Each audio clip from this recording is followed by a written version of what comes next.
Fala Animais, hoje é dia de falar da equipe do momento da DC Comics, o Esquadrão Suicida.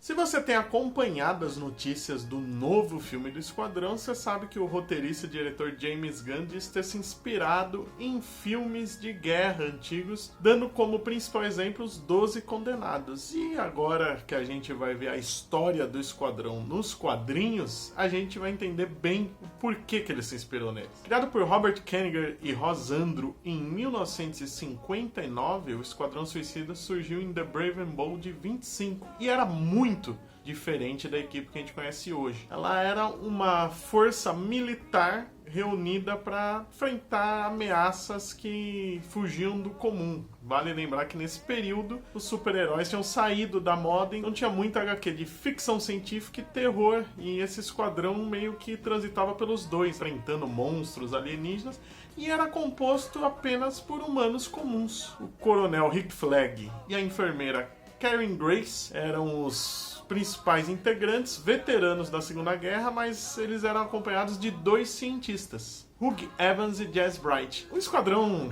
inicial não fez muito sucesso, teve pouquíssimas histórias e logo sumiu do mapa. Em 1964, um novo esquadrão surgiu, mas o Esquadrão Suicida era só no nome, porque o grupo não era um grupo, era uma dupla de pilotos na Segunda Guerra Mundial que se odiavam. O Andy Macy e o Vic Morgan, que viviam aventuras que muitas vezes envolviam a Ilha Dinossauro, que o nome já diz tudo, né? Da mesma maneira, esse segundo Esquadrão Suicida teve vida curtíssima. Na década de 80, a ordem na DC era reformular seus personagens, afinal tinha acabado de ser publicada A Crise nas Infinitas Terras e todos os heróis e vilões da editora estavam sendo repaginados. O roteirista John Ostrander então decidiu reformular os Desafiadores e o Desconhecido, só que acabou que o projeto foi parar em outras mãos e ele ficou meio sem saber o que fazer, até que o editor Bob Greensberger sugeriu que ele usasse o Esquadrão Suicida, o que faz muito sentido. O Esquadrão original e os Desafiadores Desconhecidos não eram tão diferentes.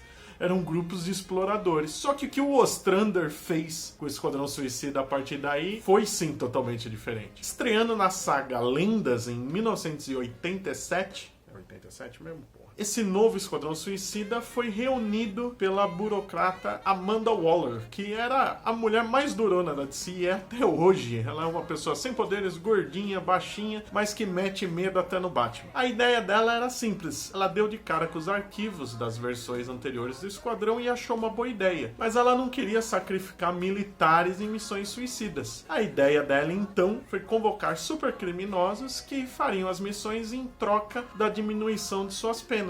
Para garantir a obediência desses operativos, eles tinham instalado um bracelete explosivo em cada um. Se eles desobedecessem, eles explodiam. Mais tarde, isso mudou para um chip dentro da cabeça deles. Para tentar dar um pouco de coesão a todas essas versões do Esquadrão, antes mesmo do lançamento da revista mensal desse Esquadrão Suicida, o John Ostrander recontou as origens de todas as versões, fazendo aquele famoso retcon para mostrar que o pai do Rick Flag comandou uma equipe de esquadrão durante a Segunda Guerra, que remete aos pilotos que se odiavam, e quando ele morreu, esse esquadrão acabou. Só que anos depois, os militares colocaram o Rick Flag Jr. no comando do novo esquadrão, até que uma missão desastrosa levou à morte dos 2 cientistas que faziam parte da equipe, a Karen enlouquecer e ao próprio Rick Flag perder totalmente a confiança, achando que ele fracassou como líder. E é nesse ponto que a Amanda recrutou ele para comandar esse esquadrão suicida de criminosos. Logo na primeira missão, o grupo já recebeu alguns integrantes que viraram marca registrada da equipe, como o Pistoleiro,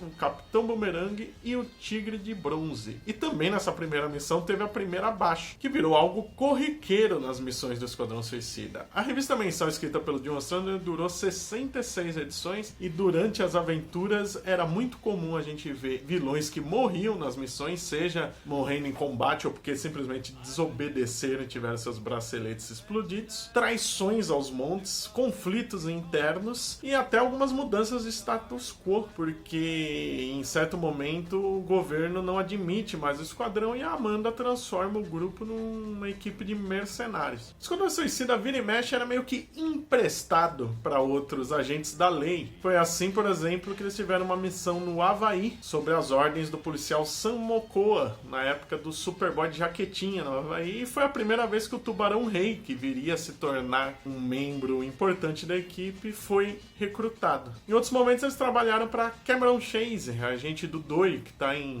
voga nas histórias atuais do Brian Michael Bendis na DC. Em 2011, durante a reformulação dos 952, a equipe também mudou, mas não muito, continuou obedecendo a Amanda. Acho que a principal mudança é que desde o início essa versão contava com a Arlequina, que, como a gente vê nos cinemas, acabou sendo muito vinculada ao esquadrão, nem parece que demorou tanto para ela entrar na equipe. E o Tubarão Rei também se tornou um membro regular a partir daí. Novamente, a equipe passou por várias reformulações desde então. A penúltima delas está saindo agora, encadernados pela Panini, escrita pelo Tom Taylor, que é quando o esquadrão sai do comando do governo e tem um novo comandante misterioso, vários novos integrantes em histórias muito boas, diga-se de passagem, mas que durou pouco. Foram só 11 edições mensais e nos Estados Unidos já começou uma nova fase, novamente com Amanda Waller no comando, mas refletindo um pouco o Esquadrão Suicida do James Gunn, porque nessas histórias quem é o comandante de campo é o Pacificador, pela primeira vez integrando a equipe, e nas edições ainda mais recentes já atacaram um Sanguinário também.